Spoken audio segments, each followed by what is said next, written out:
O time já dá para ver nesse primeiro jogo, já dava para ver antes também, que é um time que não está pronto, que tem muita coisa por corrigir ainda a seleção brasileira e talvez um jogo que deixe mais dúvidas ainda do que soluções com relação à evolução desse time comandado pelo técnico Carlo Ancelotti. A seleção brasileira começando a sua trajetória na Copa do Mundo de 2026 com um empate diante do Marrocos, jogo que aconteceu no MetLife Stadium, 1-1 no placar. Temos mais de 30 mil pessoas conectadas com a gente no YouTube da Jovem Pan Esportes. Vá deixando seu like, seus comentários, que a gente está analisando aqui. Seleção brasileira, empate em 1-1 no seu primeiro jogo da Copa do Mundo, velho Vamp. Jogo complicado, jogo difícil.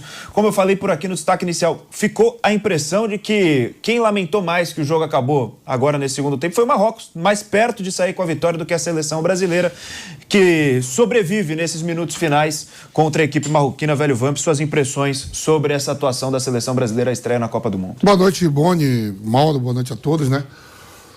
A estreia do Brasil na Copa do Mundo, você pega uma seleção marroquina que é entrosada, se dá para ver a qualidade dos seus atletas em toque de bola, tudo, primeiro tempo. Então, começo do primeiro tempo, sufocou o Brasil, né? Sufocou, mas não criando chances de gol.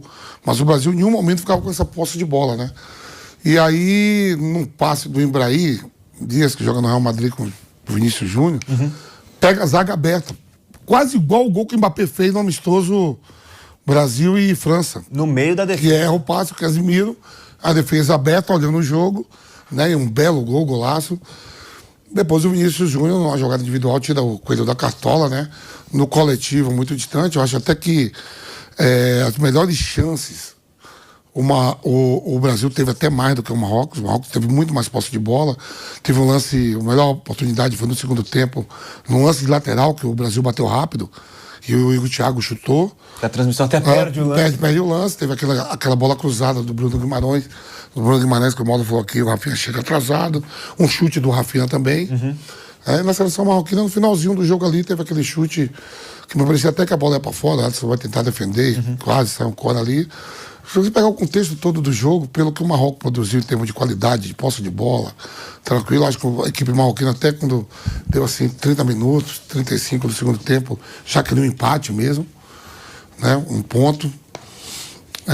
O Brasil estreia. Acho que o Ancelotti poderia ter botado o Hendrick no jogo, eu não entendo. É uma rejeição, eu nunca vi assim, por exemplo, o Brasil, você ganha, ele fala, quem vai ganhar é o campo. Né? Lembra quando convocou o Neymar? É a grama. Pô, meu irmão, eu meto o gol contra o Egito. No caso do Hendrick, o campo não... Eu meto o gol contra o Egito. Eu vou ser o 12º cara. E o Rafinha ter terminado esse jogo também? Não. Eu já vi que é uma má vontade mesmo. Acho que... Eu vou falar claramente. Se não é pela opinião pública e os torcedores, acho que o Hendrick não estava... Pro Ancelotti mesmo não estava. Se não fosse tanto apelo, né? Apelo, imprensa, todo mundo. E o Hendrick também. E o Hendrick fazendo por merecer. Porque ele entra em todos os jogos e faz gol da passe. Ele ganha essa vaga na Copa Marra. Aí ele faz gol no último amistoso antes de estrear hoje. Termina 1-1 o jogo, eu entro e meto o gol, faço 2-1. O time sai com a vitória.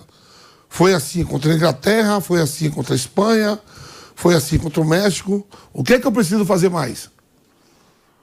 E tudo isso ganhando poucos minutos. 5 substituições, né? Não podia entrar. Eu acho que todo mundo fala, o Xavi Alonso que pegou o Hendrick, que levou lá. Mentira, já começa com o Ancelotti, que ele jogava na Copa do Rei, metia gol, e no final de semana na La Liga ele não jogava. Então acho que o Hendrick poderia ter entrado. O Danilo entrou também bem, teve uma oportunidade de gol, um chute, né? Que saiu fraco. Mas o conjunto do Brasil mesmo em si, de ter essa posse de bola, acho que o Casemiro muito pesado. É um cara que foi até na Primeira Liga, foi bem com o Manchester United ali, terminando na terceira colocação, mas muito fixo na cabeça da área. Hoje precisa de mobilidade no meio campo, né? Jogadores que participam. Eu esqueci até o nome dos 6 do Marrocos. O cara deu aula de bola hoje. Como é, mano? Melhor Boadi. Jogou muito, o cara tava em tudo. A criança vai fazer 19 anos em outubro. Ele é de 2007. Esse cara? Tem 18 anos. Meu Deus, Real Madrid aí, certo. Não, você viu o último lance do jogo? Já tá no caminho do PSG. Você viu o último lance do jogo? Ele domina a bola no último minuto, faltava 1 segundo antes do juiz acabar, ele dá um drible do Matheus Cunha. Ele gira E abre o campo completamente. Último minuto, então, muito bom jogador mesmo, qualidade.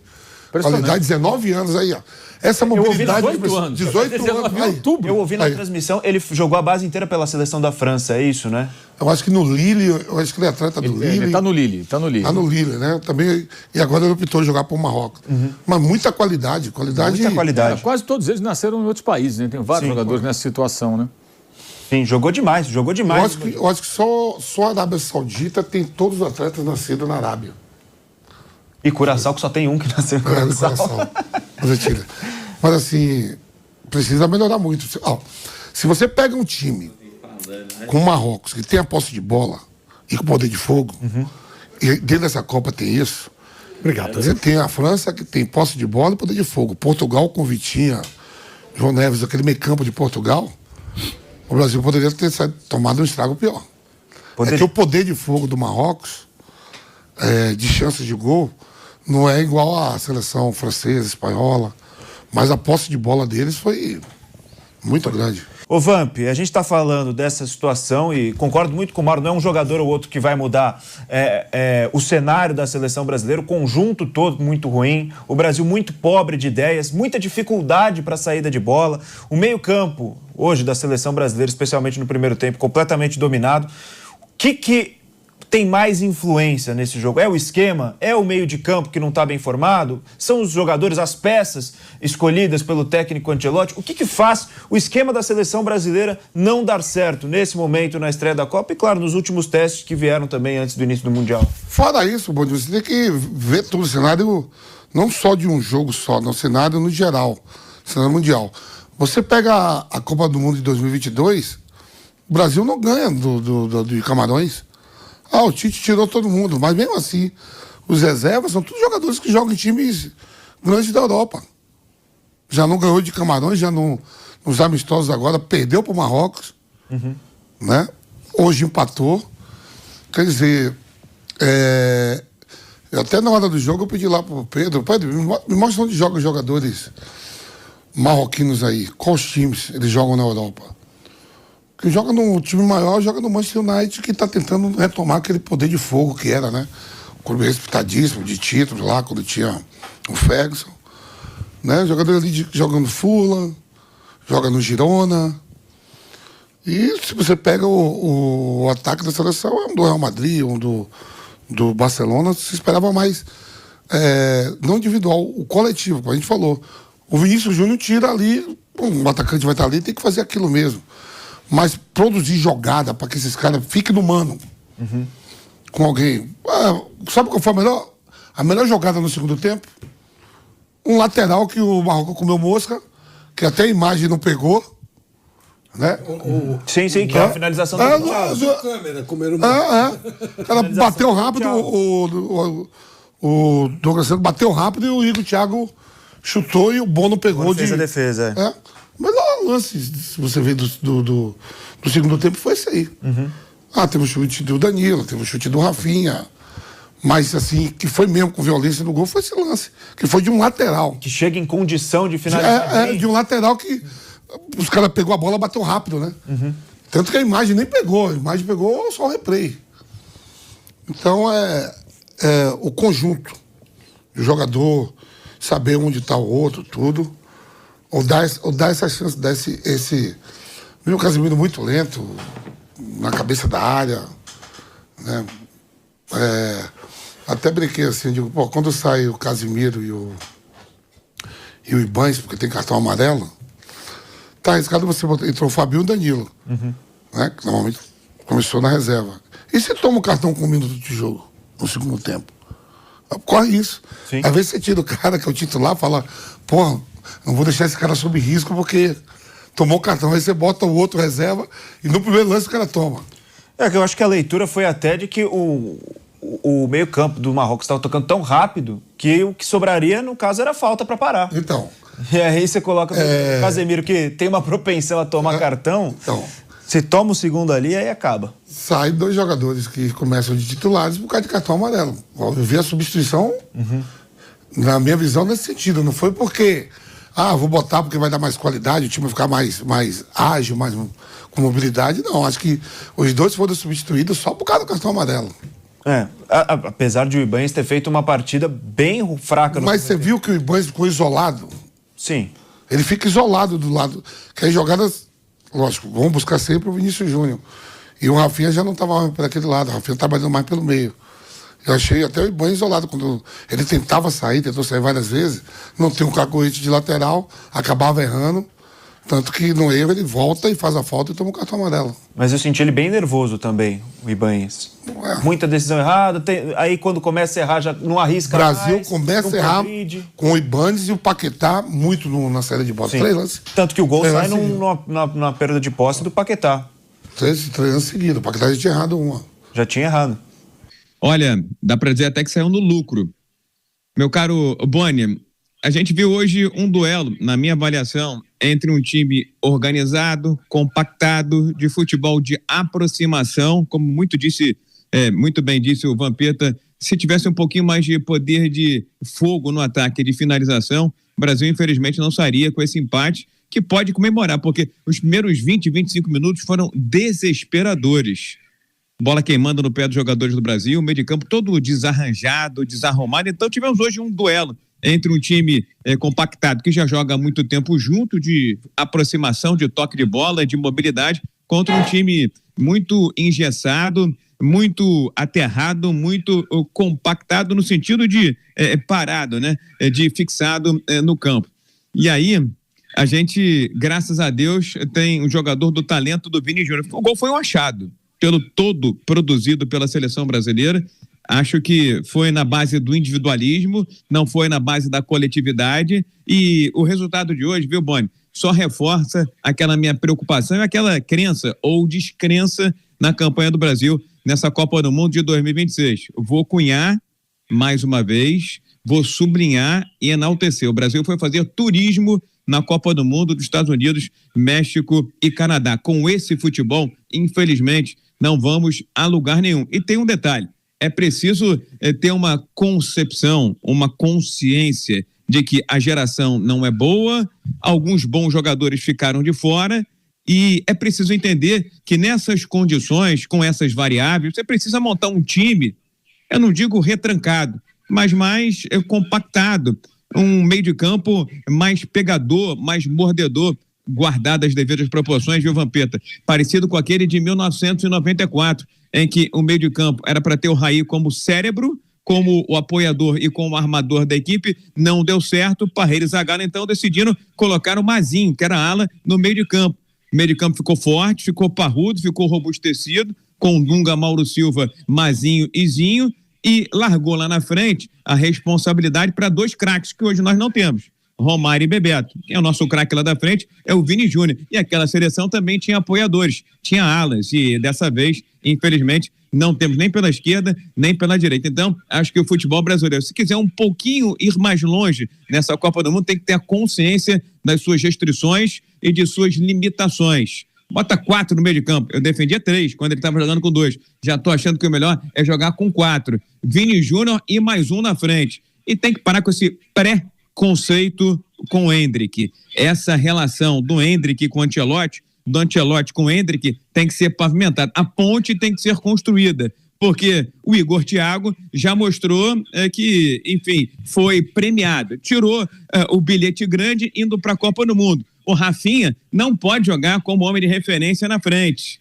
E cá entre nós, seleção brasileira, só para fechar, viu, Boni? Não é lugar de cadeira cativa, de cadeira perpétua, isso é pro Maracanã, isso é pro Morumbi, pros estádios do Brasil. O Rafinha tá jogando bolinha de gude, há quanto joga? Até quando ele vai ter que aturar o Rafinha? Ora como ponteiro, ora como meia, ora como referência lá na frente, jogando porcaria nenhuma. Pelo amor de Deus. E o Endrick babando, fazendo gol até dormindo, tomando banho no banco de reservas, precisando construir ou reconstruir uma relação com o Ancelotti. Isso se chama pré-conceito com o menino, Boni. Tô fechado com você, Viga. Tô fechado com você. Eu acho que o Rafinha ter terminado essa partida foi um grande erro do técnico Carlo Ancelotti. Foram inúmeras jogadas em que ficou claro que faltava um homem de área, o Rafinha já não estava bem e o Endrick lá no banco de reservas pedindo passagem, fez gol, o velho Vamp destacou. Já no campo, tá pedindo passagem há muito tempo e não teve a oportunidade de entrar na partida de hoje diante do Marrocos lá no MetLife Stadium. Ô, Vamp. A gente teve, desculpe, Boni, só até para colocar para os colegas também. A gente falava muito que 2 jogadores precisavam entrar no time do Brasil, o Luiz Henrique e o Endrick, né? Rapidez e tal, não sei o quê. O Luiz Henrique entrou, não adiantou coisa nenhuma. Ele entrou ele não recebeu nenhuma bola favorável a ele, nenhuma bola para ele sair em velocidade, para ele fazer o corte, nada. Ele entrou e a seleção brasileira não tinha o que fazer, a bola não chegava nele com qualidade para que ele fizesse a jogada. O próprio Vini, ele não recebe nenhuma bola na condição dele, tanto que ele cria um espaço de gol pela insistência do Bruno Guimarães. Mas ele cria num espaço pequeno, que não é o forte dele. O forte dele é velocidade, recebe a bola e entra e bate no gol. Mais ou menos o estilo do gol do time do Marrocos. O Luiz Henrique não teve nenhuma bola favorável a ele. O jeito de jogar, o jeito que ele... E provavelmente aconteceria o mesmo com o Endrick. O problema é o conjunto. Senão nós vamos ficar queimando e tal. Queima um, queima outro. O time, o próprio Danilo, entrou com dificuldade. Onde o Danilo entrou no jogo? Né? Ele acabou tendo uma bola cruzada lá, porque ele se mexe, movimenta muito, mas é aquilo, o Mauro usou uma palavra que eu gostei muito, de maneira intuitiva. O Marrocos, sempre que o cara tinha bola, tinha 2 caras para receber. Sempre, em qualquer lugar do setor, qualquer setor do campo, durante todo o jogo. O Brasil não. O Brasil, o cara levantava a cabeça e não tinha ninguém. Aí que eu falei, você vê o Paquetá jogando de lateral, por isso que eu destaquei o Paquetá, destaquei o Bruno Henrique, o Bruno Guimarães, porque eles foram pro jogo. Eles partiram, o próprio Rafinha, enquanto teve gás. E aí fica complicado, né? O jogo meio... Não é um jogo de conjunto, é um jogo individual. E aí é uma questão de preferência, mas você vai queimando os jogadores. Você vai queimando. O Igor Thiago, por exemplo, ele recebeu uma bola em condição. Realmente aquele cruzamento... Não sei se ele volta, se ele vai ter oportunidade de novo, entendeu? E é sacanagem, porque, pô... O cara, uma chance, pô, no jogo todo. Difícil, né? Quero saber sobre justamente a partida do Ibanhez. A partida do Ibanhez começou como lateral direito, depois o Danilo entra no segundo tempo, o Ibanhez toma o cartão amarelo, como disse o nosso velho Vamp, assim como foi com o Casemiro, o Fabinho entra no lugar do Casemiro, o Danilo entra no lugar do Ibanhez, o Danilo que era cotado para ser um dos titulares nessa estreia da seleção brasileira na Copa do Mundo de 2026, o Ibanhez foi escolhido e o Danilo entra ao longo da partida. O nosso Rodrigo Viga não está conectado, é isso, Raoni, nosso produtor? Ele tá tudo certo com o nosso Rodrigo Viga. Então eu quero saber de você, Viga, sobre essa questão da lateral, se você sentiu o Ibanhez nervoso também, como eu senti, foi a minha impressão, estava falando aqui pro velho Vamp, e a gente estava tocando muito nesse ponto, no bate-pronto, se a experiência seria importante para até segurar um pouco a ansiedade dos jogadores da seleção brasileira nessa estreia de Copa do Mundo, que a gente sabe que é um momento especial, e se você sente que o Ibanhez teve também esse fator, o fator ansiedade, para não fazer uma boa partida nesse primeiro tempo, viu, Viga? O Ibanhez, naturalmente, joga a bolinha de gude, né? Numa estreia de Copa do Mundo, ele foi o Ibanhez que eu esperava que ele fosse. Porra, aqui no Rio de Janeiro ele foi reserva do Gum, xará. Então, isso já diz muita coisa quando ele passou pelo Fluminense. Então, ele tem que levantar as mãos pro céu e agradecer todo dia para Papai do Céu e aqui na terra pro italiano Carlo Ancelotti por estar disputando uma Copa do Mundo. Acho até, viu, o meu caro Boni, que aqueles que entraram para essas específicas posições, lateral direito e cabeça de área, mereciam ser confirmados como titulares. Fabinho, para mim, entrou ali espanando, limpando a frente da área muito melhor do que estava fazendo o Casemiro. E o Danilo, já que não temos um lateral que vai ao fundo com a perda do Wesley, que já também não era esse último refrigerante gelado do deserto, você tem que aturar alguém que pelo menos seja seguro. E o Danilo, para mim, transmitiu muito mais segurança, muito mais sobriedade, usou toda a sua quilometragem, toda a sua experiência. Eu queria só voltar num ponto, gente. É claro que ninguém está querendo trocar um nome pelo outro apenas por trocar. Mas eu acho uma puta de uma sacanagem, não tem outra expressão, você deixar o Endrick no final da fila, com um monte de gente jogando porcaria nenhuma. O Igor Thiago hoje foi o Igor Thiago, que a gente espera que seja. Meteu 22 gols no Campeonato Inglês, beleza. Quero ver com a camisa do Brasil, com a camisa da Seleção Brasileira. Contra o Egito, teve 3 oportunidades, 3 chances em que um bom centroavante, na dominada, já domina para fazer o gol. E ele não fez. Hoje, numa cabeçada, ele deu uma furada. Saiu na cara do gol, deu até um bom chute. Mas se fosse um centroavante finalizador, definidor, teria feito aquele gol, porque ele estava quase na pequena área. Então, eu não consigo entender ele ficar atrás do Matheus Cunha, que é um operário da bola, corre que ele é uma barata tonta para lá e para cá, dedicado, querendo mostrar serviço, mas agrega o que pro time? Contribui o que pro time, o Matheus Cunha? O Igor Thiago é essa opção que poderia ter sido o Pedro, que talvez também não fosse a resolução do futebol brasileiro. E aí ele vai ficar atrás de Igor Thiago, de Matheus Cunha, vai ficar atrás também do Rafinha, que está jogando bolinha de gude. Por favor, uma oportunidade para o menino Hendrick. E só para fechar, Boni, só para fechar e finalizar, se a gente tiver o mínimo de consciência da deficiência, da limitação geracional e técnica que nós temos, qualquer time de médio a pequeno, quem está acostumado a torcer para esse tipo de time, faz o quê? Fecha a casinha. 4 no meio de campo, 2 lá na frente, correndo que nem desesperado, e seja o que Deus quiser.